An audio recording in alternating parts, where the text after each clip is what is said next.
குட்டையா, என்ன பார்த்தா உனக்கு வேடிக்கையா இருக்கா? இல்ல, சும்மா விளையாடி பார்த்தேன். விளையாட்டு? என்னடா விளையாட்டு?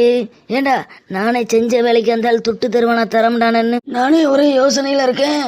ஏண்டா, என் நிலைமை உனக்கு வந்தா தெரியும். பயப்படாத, சும்மா விளையாட்டுக்கு. விளையாட்டு?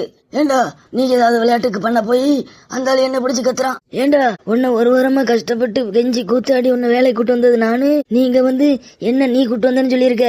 அதுவும் அந்த குருட்டு பையன் நம்பிக்கிட்டே இருக்கான். ஏடா பின்ன இல்லையா, இன்னைக்கு காலையில நான் தானே உன்னை கூட்டு வந்தேன். ஏண்டா, அது நீ உன் வீட்டுல இருந்து கூட்டு வந்த. நீ வேலைக்கு நான் சொல்லி கூட்டு வந்த. நான் தானே உன்கிட்ட வேலை இருக்கு வாடா வாடான்னு சொல்லி கூப்பிட்டேன். இல்ல பண்ணேட்டு நான் அப்படி சொல்லல.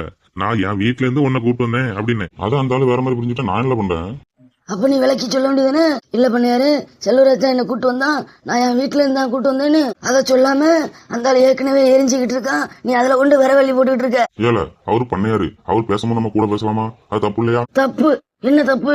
ஆமால, ஒரு ஊர் தலைவர் பேசிட்டு இருக்கும் நம்ம ஊடல பேசக்கூடாது. அப்புறம் நாளைக்கு நம்மளுக்கு வேலை தராம போயிருவாரு.